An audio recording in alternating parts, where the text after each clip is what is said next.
കർത്താവായ യേശുവിൻ്റെ പരിശുദ്ധ നാമത്തിൽ പ്രിയ സഹോദരി സഹോദരന്മാരെ, ഒരു നിമിഷം പ്രാർത്ഥിച്ചുകൊണ്ട് നമുക്ക് ഈ വചന ധ്യാനത്തിലേക്ക് പ്രവേശിക്കാം. സ്വർഗീയ പിതാവിൻ്റെ പരിശുദ്ധമായ സ്നേഹം നമ്മൾ നിറഞ്ഞു നിൽക്കട്ടെ. അവിടുത്തെ പ്രിയപുത്രൻ നമ്മുടെ കർത്താവായ യേശു ക്രിസ്തുവിൻ്റെ വചനത്താൽ നമ്മളെല്ലാവരെയും അഭിഷേകം ചെയ്യണമെന്ന് പ്രാർത്ഥിക്കാം. അവിടുത്തെ പരിശുദ്ധാത്മാവ് നമ്മുടെ അനുദിന ജീവിതത്തെ പരിപാലിക്കുകയും ശക്തിപ്പെടുത്തുകയും വിശുദ്ധീകരിക്കുകയും ചെയ്യട്ടെ. ദൈവത്തിൻ്റെ വചനത്തോട് എപ്പോഴും അതെ എന്ന് പറഞ്ഞ പരിശുദ്ധ അമ്മയുടെ സഹായവും മാധ്യസ്ഥവും നമുക്ക് അപേക്ഷിക്കാം. നന്മ നിറഞ്ഞ മറിയമേ, സുസ്ഥി, കർത്താവ് അങ്ങയുടെ കൂടെ സ്ത്രീകളിൽ അങ്ങ് അനുഗ്രഹിക്കപ്പെട്ടവളാവുന്നു. അങ്ങയുടെ ഉദരത്തിൻ ഫലമായി ഈശോ അനുഗ്രഹിക്കപ്പെട്ടവനാവുന്നു. പരിശുദ്ധ മറിയമേ, ദൈവത്തിൻ്റെ അമ്മേ, പാപികളായ ഞങ്ങൾക്ക് വേണ്ടി ഇപ്പോഴും ഞങ്ങളുടെ മരണസമയത്തും ദൈവത്തോട് അപേക്ഷിക്കണമേ. ആമേൻ. വിശുദ്ധ ദേവസ്വ പിതാവേ, ഞങ്ങൾക്ക് കൊണ്ട് അപേക്ഷിക്കണമേ. വിശുദ്ധ ഫ്രാൻസിസ് അസീസി, ഞങ്ങൾക്ക് കൊണ്ട് അപേക്ഷിക്കണമേ. വിശുദ്ധ പാതിരി പിയോയെ, ഞങ്ങൾക്ക് കൊണ്ട് അപേക്ഷിക്കണമേ. വിശുദ്ധ അൽഫോൻസാമെ, ഞങ്ങൾക്ക് കൊണ്ട് അപേക്ഷിക്കണമേ. നിത്യം പിതാവും പുത്രനും പരിശുദ്ധാത്മാവുമായ സർവേശ്വര എന്നേക്കും. ആമേൻ. വിശുദ്ധ പൗലോസ്ലീഹ കൊളോസ്യർക്കുടെ ലേഖനത്തിലെ 1-ാം അധ്യായത്തിലെ 27-ാമത്തെ തിരുവചനത്തിൽ ഇപ്രകാരം എഴുതി: ഈ രഹസ്യമാകട്ടെ, മഹത്വത്തെക്കുറിച്ചുള്ള പ്രത്യാശയായ ക്രിസ്തു നിങ്ങളിൽ ഉണ്ട് എന്ന് തന്നെ. കർത്താവായ യേശു ക്രിസ്തുവിൻ്റെ സാന്നിധ്യം നമ്മളെല്ലാവരിലും ഉണ്ട് എന്ന് നമുക്ക് വിശ്വസിക്കാം. ആ ബോധ്യത്തോടെ എന്നെ ശ്രവിക്കുന്ന നിങ്ങളുടെ അടുക്കൽ ആരെങ്കിലും ഉണ്ടെങ്കിൽ അവരുടെ മുഖത്ത് നോക്കി നമുക്ക് ആശംസിക്കാം. ഈശോ മിശിഹായിക്ക് സ്തുതിയായിരിക്കട്ടെ. പ്രിയമുള്ളവരെ, ഈശോയുടെ സ്വർഗാരോഹണവുമായി ബന്ധപ്പെട്ട തിരുവചന ഭാഗമാണ് ഇന്ന് നമ്മൾ ധ്യാനിക്കുന്നത്. വിശുദ്ധ ലൂക്കായുടെ സുവിശേഷം 24-ാം അധ്യായത്തിലെ അവസാന വാക്യങ്ങൾ 50 മുതൽ 53 വരെ. അവിടെ നമ്മൾ ഇപ്രകാരം വായിക്കുന്നു: അവൻ അവരെ ബഥാനിയ വരെ കൂട്ടിക്കൊണ്ടുപോയി കൈകൾ ഉയർത്തി അവരെ അനുഗ്രഹിച്ചു കൊണ്ടിരിക്കെ അവൻ അവരിൽ നിന്ന് മറയുകയും സ്വർഗത്തിലേക്ക് സമൂഹിക്കപ്പെടുകയും ചെയ്തു. അവർ അവനെ ആരാധിച്ചു. അത്യന്തം ആഹ്ലാദത്തോടെ ജെറുസലേമിലേക്ക് മടങ്ങി അവർ ദൈവത്തെ സ്തുതിച്ചുകൊണ്ട് സദാസമയവും ദേവാലയത്തിൽ കഴിഞ്ഞുകൂടി.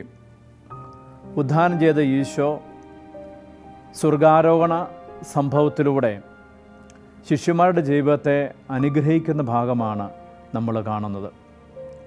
33 വർഷം ഈ ഭൂമിയിൽ ജീവിച്ച് മനുഷ്യത്വപരമായ രീതിയിൽ മാനുഷികമായ ശൈലിയിലൂടെ ഈ മണ്ണിൽ ജീവിച്ച ഈശോ തൻ്റെ പീഡാനുഭവ, മരണ, ഉത്ഥാന സംഭവത്തിലൂടെ കടന്നുപോയി.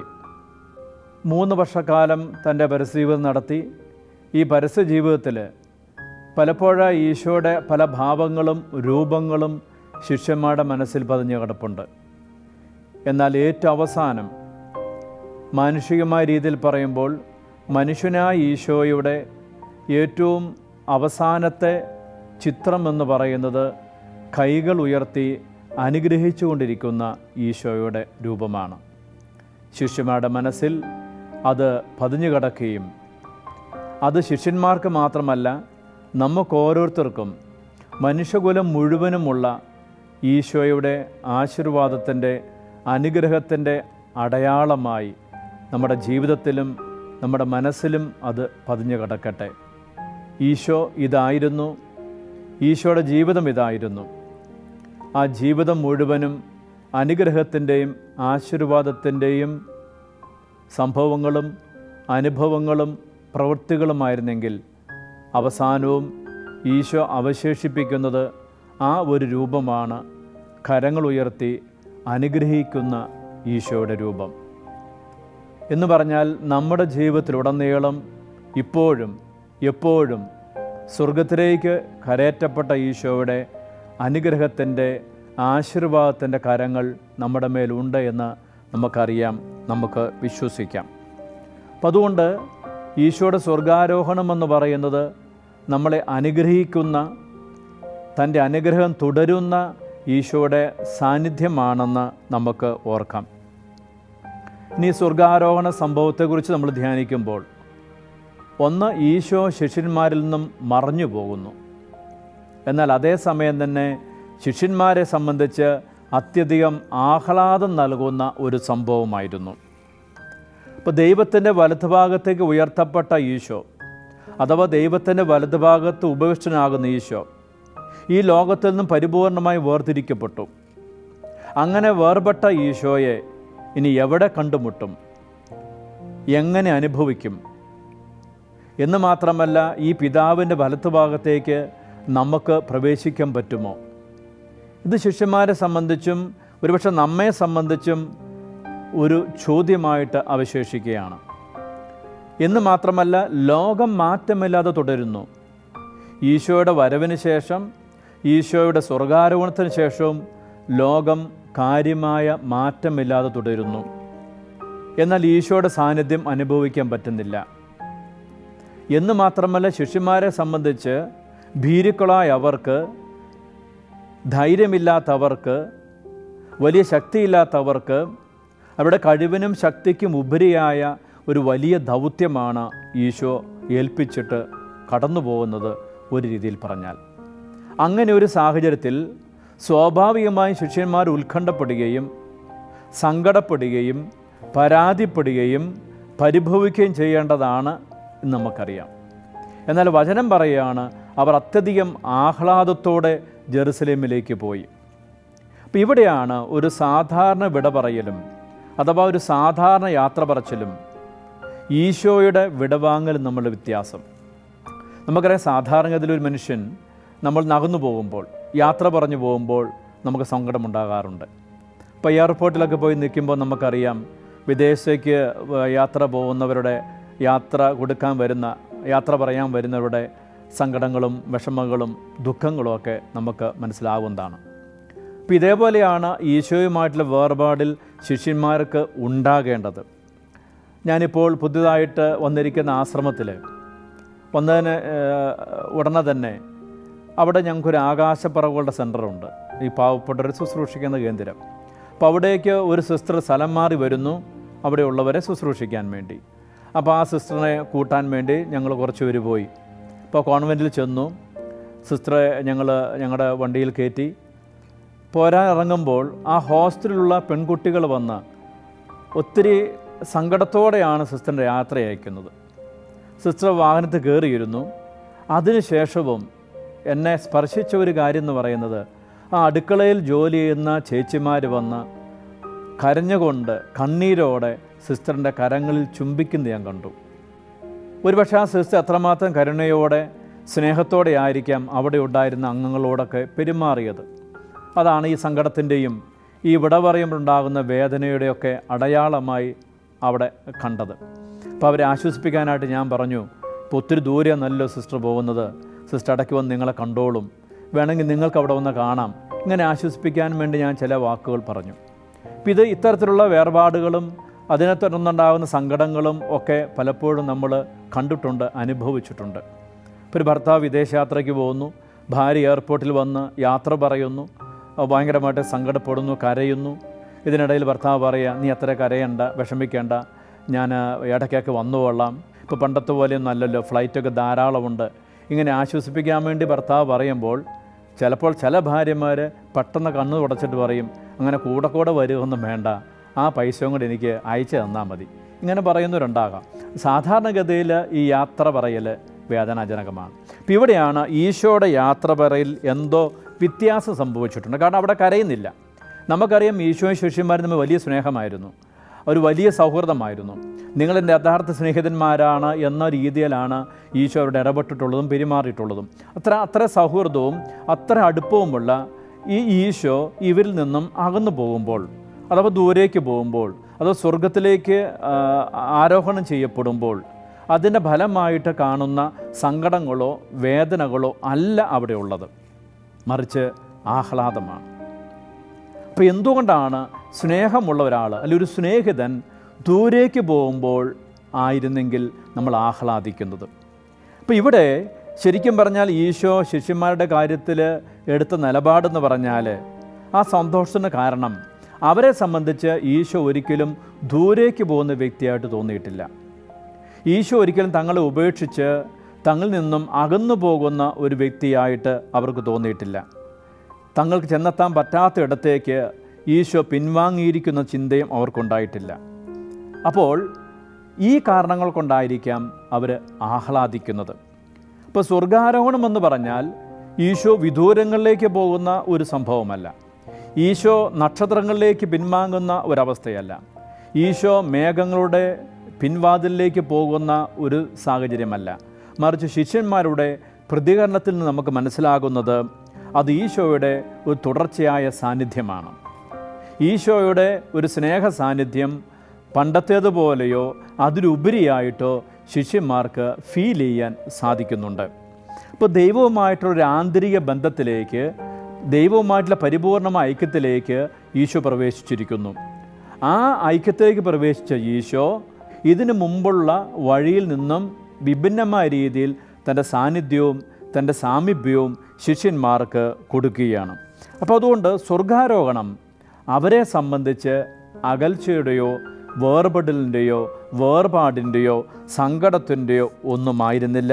മറിച്ച് ദൈവത്തോടൊപ്പമായിരിക്കുന്ന ഈശോ, ദൈവം സർവ്വവ്യാപിയാണെങ്കിൽ ആ സർവ്വവ്യാപിയായ ദൈവത്തോട് ചേർന്നിരിക്കുന്ന ഈശോ, ആ സർവ്വവ്യാപിയായ ദൈവത്തിന് എവിടെയെല്ലാം പ്രവർത്തിക്കാൻ പറ്റുമോ, എവിടെയെല്ലാം പ്രത്യക്ഷപ്പെടാൻ പറ്റുമോ, എവിടെയെല്ലാം ഇടപെടാൻ പറ്റുമോ അവിടെയെല്ലാം ഈശോ തൻ്റെ സാന്നിധ്യം കൊടുക്കുന്നുണ്ട്.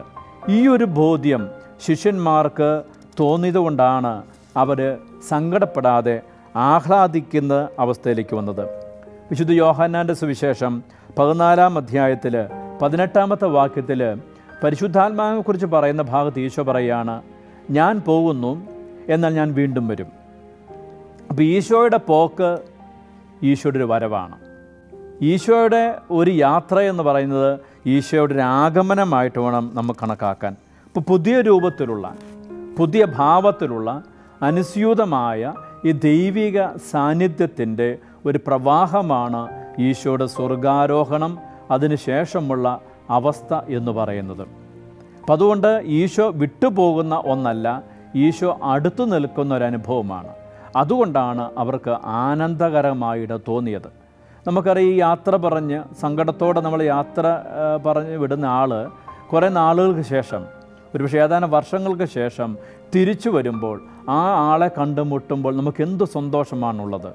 അതുവരെ ഫോണിലൂടെയോ ഒരുപക്ഷെ വാട്സപ്പിലൂടെയോ ചിലപ്പോൾ എഴുത്തുകളിലൂടെയോ ഒക്കെ സൗഹൃദങ്ങളും അടുപ്പവും സ്നേഹവും പുലർത്തിയ വ്യക്തിയുമായിട്ട് പിന്നീട് നമ്മൾ നേരിട്ട് വ്യക്തിപരമായിട്ട് കാണാനും കേൾക്കാനും അടുക്കാനുമുള്ള ഒരു സമയം ഒരുങ്ങി വന്നു കഴിയുമ്പോൾ ആ വ്യക്തിയോടുള്ള ആ വരവിൻ്റെ, ആ സാമീപ്യത്തിൻ്റെ ആഹ്ലാദം ഒത്തിരി വലുതാണ്. ഇതേപോലെ തന്നെ ഈ ശിഷ്യന്മാരും ഇതേ രീതിയിലുള്ള ആഹ്ലാദത്തെയാണ് സ്വീകരിക്കുന്നത്.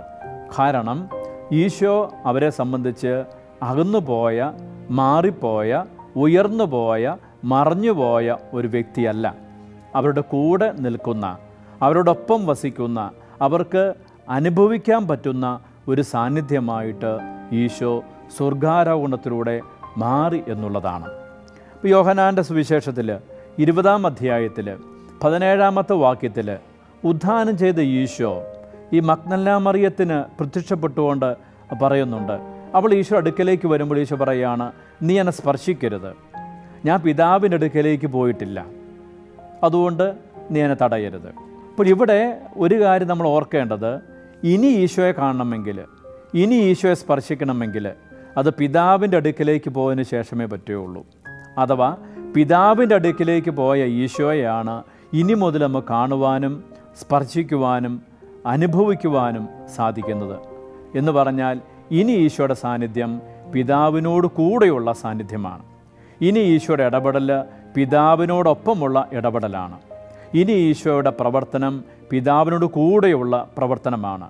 ഞാനും പിതാവ് ഒന്നാണെന്നും എന്നെ കാണുന്നവൻ പിതാവിനെ കാണുന്നുമെന്നുള്ള ഈശോയുടെ തിരുവചനങ്ങൾ ഈ സ്വർഗാരോഹണത്തിന് ശേഷമാണ് പൂർണ്ണമായ അർത്ഥത്തിൽ ശിഷ്യന്മാർക്ക് മനസ്സിലാക്കാനും അനുഭവിക്കാനും സാധിക്കുന്നത്. അപ്പോൾ സ്വർഗാരോഹണത്തിലൂടെ ചരിത്രത്തിലുടനീളം, ചരിത്രത്തിലെല്ലായിടത്തും കാലത്തിനും സ്ഥലത്തിനും ഉപരിയായി അതിൻ്റെ മേലെ ആധിപത്യമുള്ള സർവ്വ ആധിപനായ ദൈവത്തിൻ്റെ ആധിപത്യത്തിൽ ഈശോയും പങ്കുചേരുകയാണ്. ഇങ്ങനെ സർവത്തിൻ്റെ അധിപനായ ദൈവത്തിൻ്റെ ആധിപത്യത്തിലായിരിക്കുന്ന ഈശോ നമ്മോടൊപ്പം, ഓരോ വ്യക്തിയോടൊപ്പം, അഥവാ നമ്മൾ സുവിശേഷത്തിൽ കാണുന്ന ഈ ശിഷ്യന്മാരോടൊപ്പം തൻ്റെ സ്നേഹ സാന്നിധ്യം വെളിപ്പെടുത്തി കൊടുത്തിരിക്കുന്നു. ആ സാന്നിധ്യം പിന്നീടും അവർക്ക് അനുഭവിക്കാൻ പറ്റുന്നുണ്ട്. അതുകൊണ്ടാണ് യുഗാന്ത്യം വരെ ഞാൻ നിങ്ങളുടെ കൂടെ ഉണ്ടായിരിക്കും, ലോക അവസാനം വരെ ഞാൻ നിങ്ങളുടെ കൂടെ ഉണ്ടായിരിക്കും. അപ്പോൾ ഈശോ മരിച്ച് 3 ദിവസം തന്നെ കാണാതെ വന്നപ്പോൾ ഈ ശിഷ്യന്മാർ എത്രമാത്രം അസ്വസ്ഥപ്പെട്ടു. അവർ ഭീരുക്കളായി മാറി, അവർ മുമ്പിൽ വരാൻ അവർ ഭയപ്പെട്ടു. ഇങ്ങനെ ഒളിച്ചും പാത്തും കഴിഞ്ഞിരുന്ന ശിഷ്യന്മാർക്ക് ഇനി ഈശോയുടെ സ്വർഗാരോഹണം എന്നേക്കുമായിട്ടുള്ള വേർപാടായിരുന്നെങ്കിൽ അവരെത്രമാത്രം ഭയപ്പെട്ടേനെ, അവരെത്രമാത്രം സങ്കടപ്പെട്ടേനെ, അവരെത്രമാത്രം അസ്വസ്ഥപ്പെട്ടേനെ. ഇതൊന്നും സംഭവിക്കുന്നില്ലെങ്കിൽ അതിൻ്റെ ഒരു പ്രധാനപ്പെട്ട സൂചന ഇതാണ്: ഈശോ വിട്ടുപോയിട്ടില്ല, ഈശോ അകന്നു പോയിട്ടില്ല. ഈശോ അവരുടെ കൂടെയുള്ള തൻ്റെ സാന്നിധ്യം എപ്പോഴും നൽകിക്കൊണ്ടിരിക്കുന്നു. ഈ ഒരു സാന്നിധ്യം തന്നെയാണ് നമുക്കും നമ്മുടെ ജീവിതത്തിലും എപ്പോഴും ഈശോ നൽകിക്കൊണ്ടിരിക്കുന്നത്. അവിടുത്തെ ആ സ്നേഹ സാന്നിധ്യം ഓർക്കുക എന്നുള്ളതാണ്, അനുഭവിക്കുക എന്നുള്ളതാണ് നമ്മുടെ ക്രിസ്തീയമായ ജീവിതത്തിൻ്റെ പ്രത്യേകത എന്ന് പറയുന്നത്. ഈശോ ഉയർത്തപ്പെടുന്നു, അവന് സ്വർഗാരോഹണം ഉയർത്തപ്പെടലാണ്. ഇനി യോഹന്നാൻ്റെ ഭാഷയിൽ ഈ ഉയർത്തപ്പെടൽ അത് കുരിശുമരണമാണ്, കുരിശാണ്. അപ്പം അതുകൊണ്ട് യേശുവിൻ്റെ ഈ സാന്നിധ്യം കുരിശിലൂടെ അനുഭവിക്കുക എന്നുള്ളതാണ്. നമ്മുടെ അനുദിന ജീവിതത്തിലെ കുരിശ് അനുഭവത്തിലൂടെ, ക്രൂശിത അനുഭവത്തിലൂടെ കടന്നു പോകുമ്പോൾ ശരിക്കും സ്വർഗാരോഹണം ചെയ്ത യേശുവിനെ അനുധാവനം ചെയ്യുന്നവരായി നമ്മൾ മാറുകയാണ്.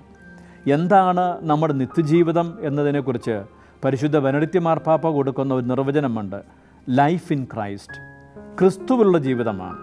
അദ്ദേഹം അതിൻ്റെ കൂടെ ചേർക്കുകയാണ്, ആ ക്രിസ്തുവിലുള്ള ജീവിതം ഇവിടെ ഈ ഭൂമിയിൽ സാധ്യമാണ്. അപ്പോൾ ഈ ഭൂമിയിൽ ഞാനും നിങ്ങളും കടന്നു പോകുന്ന വഴിയിൽ ഈ ക്രിസ്തുവിൻ്റെ സാന്നിധ്യം അനുഭവിക്കാൻ തക്ക വിധം അവൻ നമ്മുടെ ഒപ്പമുണ്ട്. നമ്മളെ അനുഗ്രഹിക്കുവാൻ നമ്മുടെ ഒപ്പമുണ്ട്, നമുക്ക് ജീവൻ നൽകുവാൻ നമ്മുടെ ഒപ്പമുണ്ട്. അതുകൊണ്ട് നമ്മുടെ ജീവിതത്തിൽ നിന്നും വിട്ടുപോയ, അകന്നുപോയ ഒരു സാന്നിധ്യമല്ല ഈശോ, മറിച്ച് മറ്റാരേക്കാൾ കൂടുതൽ, മറ്റെന്തിനേക്കാൾ കൂടുതൽ നമ്മുടെ കൂടെയുള്ള സാന്നിധ്യം നൽകുന്നതാണ് ഈശോ. അതുകൊണ്ട് സ്വർഗാരോഹണം ചെയ്ത ഈശോ തൻ്റെ ദൈവികമായ സാന്നിധ്യം വളരെ ശക്തമായും പ്രകടമായും ഓരോ വ്യക്തിക്കും നൽകിക്കൊണ്ടിരിക്കുകയാണ് എന്ന് നമുക്ക് ഓർക്കാം. നമ്മുടെ ശിഷ്യന്മാരെ പോലെ ഈശോയുടെ ഈ സാന്നിധ്യം അനുഭവിക്കുകയും അത്യധികമായ ആഹ്ലാദത്തിൽ മുന്നോട്ട് പോകുവാനുള്ള പരിശുദ്ധാത്മാവിൻ്റെ കൃപയും നമുക്ക് അവിടുത്തോട് ചോദിക്കാം. മരണത്തെ കീഴ്പ്പെടുത്തി ഉത്ഥാനത്തിലൂടെ ജീവനിലേക്ക് പ്രവേശിച്ച ഈശോ ദൈവിക മഹത്വത്തിലേക്ക് പ്രവേശിക്കുകയും ആ മഹത്വത്തിലേക്ക് നമ്മെ കൂട്ടുവാൻ വേണ്ടി, നമ്മളെ ചേർത്ത് നിർത്തുവാൻ വേണ്ടി സ്വർഗാരോഹണത്തിലൂടെ അവിടെ നമ്മളെ അനുഗ്രഹിച്ചുകൊണ്ടിരിക്കുകയും ചെയ്യുന്നു. ആ ഈശോയുടെ അനുഗ്രഹത്തിൻ്റെ, ആശീർവാദത്തിൻ്റെ കരത്തിന് കീഴെ നമ്മുടെ ജീവിതത്തെ, അനുദിന ജീവിതത്തെ, ജീവിതാനുഭവങ്ങളെ സമർപ്പിച്ചുകൊണ്ട് സകലത്തിൻ്റെ മേലെ ഈശോയെ നിൻ്റെ ആശീർവാദം ചൊരിയണമേ എന്ന് നമുക്ക് പ്രാർത്ഥിക്കാം. ഈശോ നമ്മളെ അനുഗ്രഹിക്കട്ടെ. ആമേൻ.